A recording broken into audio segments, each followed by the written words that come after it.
Hello friends, welcome to my channel. ఈరోజు recipe వచ్చి గులాబ్ జామున్.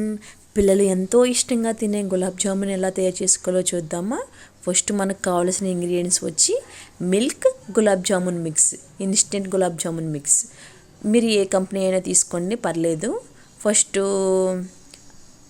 చపాతీ పిండి మాదిరి కలుపుకొని రౌండ్ బాల్స్గా చేసుకోండి. కొంచెం చేతికి ఆయిల్ అద్దుకుని చేసుకుంటే మనకి చేతికి అంటుకోదు. చేసుకున్న తర్వాత బాల్స్ని పక్కన పెట్టుకుని ఒక పాత్రలో ఓ గ్లాస్ వాటరు, ఓ గ్లాసు పంచదార వేసి కలుపుకొని 3 యాలక్కాయలు తీసుకుని దంచి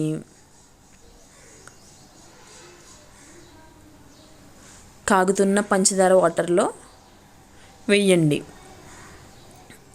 వేసిన తర్వాత అది పాకం వచ్చిన తర్వాత దాన్ని పక్కన పెట్టుకొని ఒక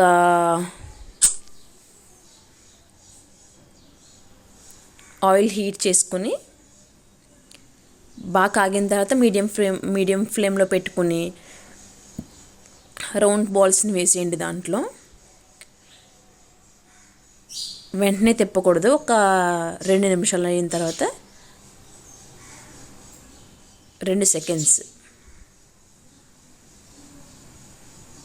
అలా అటు ఇటు తిప్పుకొని గోల్డెన్ బ్రౌన్ కలర్ వచ్చిన తర్వాత అదిగా చూడండి ఎంత బాగా వచ్చాయో.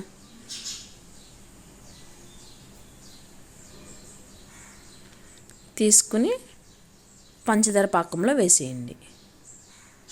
ఎంతో రుచికరమైన గులాబ్ జామున్ రెడీ. మీ పిల్లలకి సర్వ్ చేసి ఇస్తే ఎంతో ఇష్టంగా తింటారు. పిల్లలే కాదు, పెద్దలు కూడా ఎంతో ఇష్టంగా తింటారు. Thank you.